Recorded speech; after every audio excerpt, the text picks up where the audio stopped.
estas imágenes? ¿Qué le sugieren? Porque es el edificio del sanatorio de tuberculosos de Sierra Espuña. Ayer el historiador David Martínez ofreció una conferencia sobre la historia de este lugar en Totana. Hoy tenemos la suerte de tenerle aquí en el programa en directo en Murcia Conecta. David Martínez, ¿qué tal? Muy buenas tardes. Buenas tardes, Encarna. Muchas gracias por la invitación. Para hablar de este edificio nos tenemos que situar en la España de 1913, cuando teníamos una epidemia de tuberculosis, ¿no? Y se creó este edificio para aislar y curar a los enfermos, ¿no? Sí, efectivamente. Claro, nos situamos en 1913, que es cuando se forma Isidoro de la Cierva encabeza lo que se conoce como el Patronato Regional contra la Tuberculosis. Entonces, bueno, ya en 1915 se realiza una excursión junto con el arquitecto del edificio, que será Pedro Cerdán Martínez, conocido aquí en la región, arquitecto súper conocido porque también realizó pues otras obras arquitectónicas como el Mercado de Verónicas, por ejemplo, del que disfrutamos aquí en Murcia todavía. Y sí, en 1915 se realiza esta excursión y la primera piedra, la construcción, se comenzará en 1917. Será cuando comienza a construirse el sanatorio y bueno, terminará la construcción y se podrá inaugurar en 1935. ¿Cuál fue la importancia de este edificio en la zona, en Sierra Espuña? Claro, estamos hablando de un edificio con importancia tanto a nivel regional como a nivel nacional, porque bueno, albergó pacientes enfermos de tuberculosis de muchos sitios, incluso de fuera de la región, y además hablamos de un sanatorio, de un edificio que sirvió como modelo para otros sanatorios. Se hablaba, por ejemplo, en prensa de la época que sirvió como modelo para otros sanatorios en Canarias, por ejemplo, y lo visitaron para observar cómo se había llevado a cabo la construcción. Entonces hablamos de un edificio que, si repasamos la prensa de la época, observaremos cómo tiene importancia a nivel regional, incluso nacional, y llegó a albergar una cantidad de enfermos pues muy grande para la época. Hablamos entre 140 y 200 enfermos llegó a haber en el sanatorio en la época en la que más hubo. Estuvo funcionando desde 1935 hasta 1962, que es cuando se dejó de utilizar, se dejó de darle uso, por la sencilla razón de que en 1943 se inventa el antibiótico contra la tuberculosis, la estreptomicina. Bueno, no llegará a España hasta unos años más tarde, pero llegará finalmente, entonces se podrá tratar mejor a los pacientes y el número de los pacientes del sanatorio pues se reducirá drásticamente. Entonces ya es en 1962, en mayo, cuando sale el último paciente del sanatorio. Quedaban unos pocos que se trasladan a otro sanatorio, pero en 1962 deja de utilizarse como sanatorio. Y vamos a seguir centrándonos en el sanatorio, en esta función. ¿Cómo era el modelo de gestión? ¿Cómo se accedía? ¿Quién decidía quién entraba, quién no entraba? ¿Quién recibía cura, quién no? Bueno, en principio nunca se llegó a completar la capacidad del sanatorio, que hablamos eso, en torno a unas 200 plazas que podía albergar el sanatorio. Hasta donde tenemos constancia, nunca se llegó a completar, entonces nadie quedó fuera, nadie que solicitó la entrada quedó fuera, pero claro, de todas formas las solicitudes llegaban al director, que en un primer momento pues, fue Isidoro Mínguez. Luego, durante la época de Guerra Civil, que tenemos que mencionar que siguió funcionando y además sirvió como hospital para algunos heridos que se trasladaron allí, pues durante Guerra Civil hubo otro director y después sí que volvió Isidoro Mínguez, también estuvo unos años, pasaron diferentes directores, entonces bueno, ellos son los que llegaban las solicitudes, pero nunca se rechazó a nadie porque no se completaron esas 200 plazas en ningún momento. Ahora este edificio ya está en ruinas, todos lo sabemos, pero sí que se componía y se sigue componiendo de 2 plantas y un sótano, ¿no? Sí, un sótano, 2 plantas, incluso en alguna zona, una zona de terraza también. Las plantas era para dividir planta femenina y masculina, o por la enfermedad, menos enfermos, más enfermos, enfermos terminales. Sí, había varias divisiones. En un primer momento el sanatorio solo abrió para mujeres, porque ya existía otro en la región de Murcia, que era el sanatorio de Canteras, que se utilizó para hombres, aunque luego este sanatorio, el sanatorio Sierra Espuña, sí fue mixto y albergó también pacientes hombres.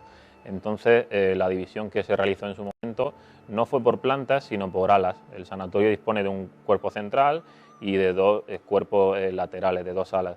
Entonces una se utilizó para mujeres y otra se utilizó para hombres.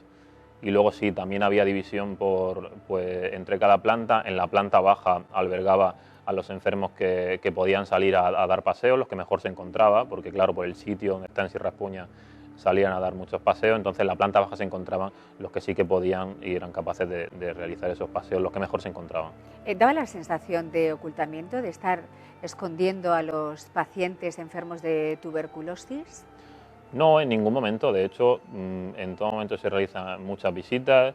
El sanatorio, tenemos que decir que se puede construir gracias a todos los donativos de los murcianos y de las murcianas, a través de muchas fiestas. La fiesta de la flor, que era una fiesta que se hacía en septiembre, dedicada exclusivamente a recoger beneficios para la construcción del sanatorio. Luego vemos también pues muchos donativos desde Radio Murcia, por ejemplo, se recogen muchos donativos para el sanatorio. Entonces, no, en todo momento la sociedad murciana colabora mucho y son los partícipes de que se pueda construir el sanatorio.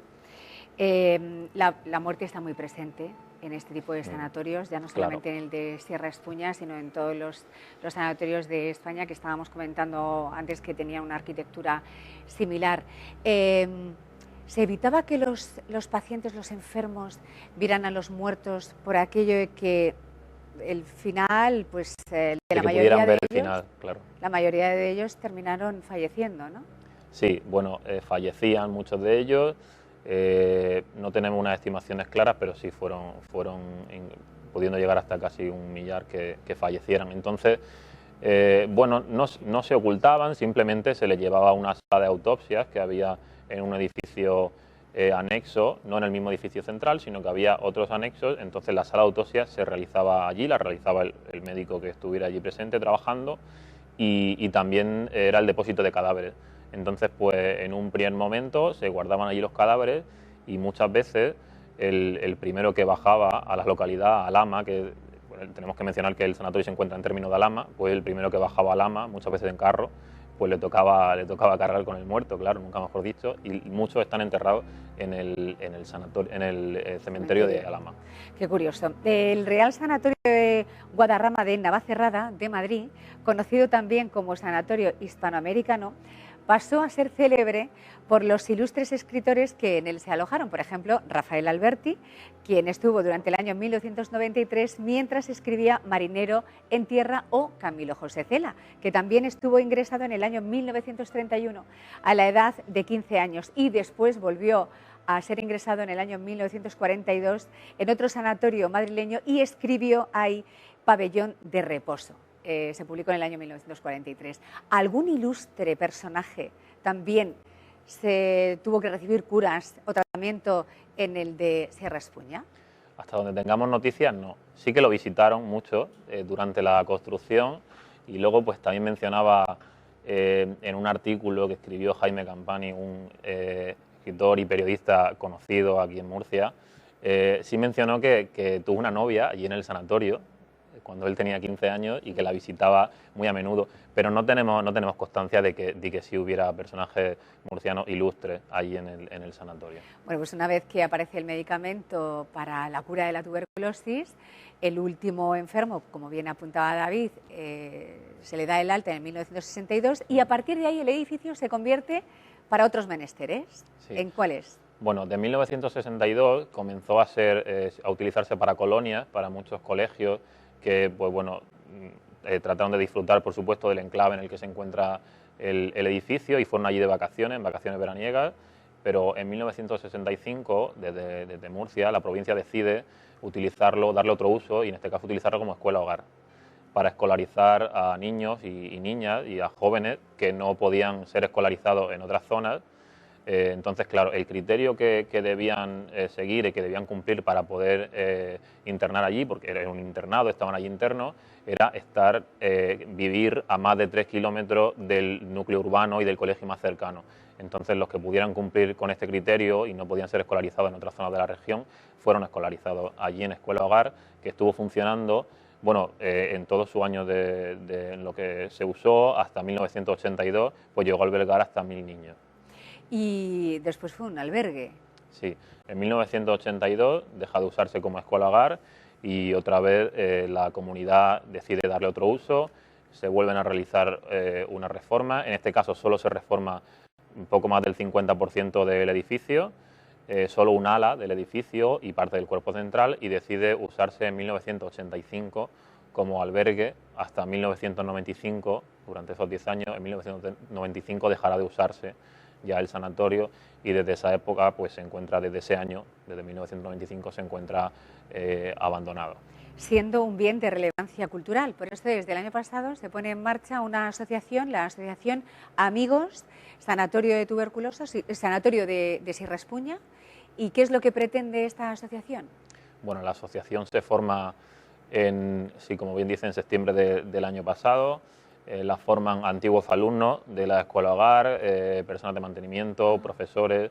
Entonces, bueno, la intención que llevan es desde luego reflejar el estado en el que se encuentra el edificio. Ahí estamos viendo imágenes, claro. Pésimo, sí, se encuentra en un estado lamentable. Entonces, bueno, como digo, abandonado desde 1995, ha sido expoliado, vandalizado, y se encuentra en un estado pues que todos pueden ver en las imágenes que se están mostrando en pantalla. Entonces, bueno, desde la asociación lo que tratamos es de reflejar la situación en la que se encuentra y demandar intervenciones. Hace poco, en marzo de este año, se ha mandado una propuesta a los ayuntamientos de la Mancomunidad de Sierra Espuña, en la que se demanda claramente que se traslade a las autoridades competentes que tienen la titularidad del edificio, porque aunque hemos mencionado que está en términos de Alhama, la titularidad del edificio, la titularidad la tiene la Dirección General del Medio Natural, que pertenece a la Consejería de Medio Ambiente. Entonces, con esta propuesta pues tratamos de solicitar pues, alguna intervención, porque sí que necesita de algunas intervenciones urgentes, algunas zonas, para que no se venga abajo el edificio. Pues esta es la realidad. Luego ya está lo paranormal. Sí. Aquellos amantes de lo paranormal que han encontrado en este edificio un filón. Ahí ya no, la historia ya no entra. Bueno, ahí la historia no entra. Ahí entran otras disciplinas, pero sí, desde luego en los últimos años ha sido... bueno, se ha habido expuesto a los medios de comunicación pues, por todas estas noticias relacionadas con lo paranormal.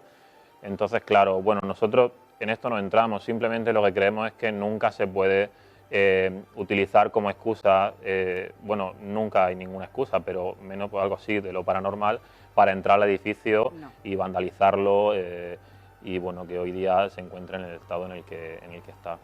David Martínez, historiador, experto en el edificio del Sanatorio de Sierra Espuña, gracias por estar con nosotros, darnos a conocer un poquito más pues parte de nuestra historia, porque en definitiva lo es, sigue en pie y ojalá que se mantenga, que se pueda restaurar y que esta asociación empuje para la recuperación de este edificio, para que sea convertido en lo que se necesite. Pues sí, al final es patrimonio histórico de todos los murcianos y las murcianas, entonces deseamos que se pueda conservar. Muchas gracias por la invitación y por visibilizar el estado en el que se encuentra. Nosotros a las 7:10 de la tarde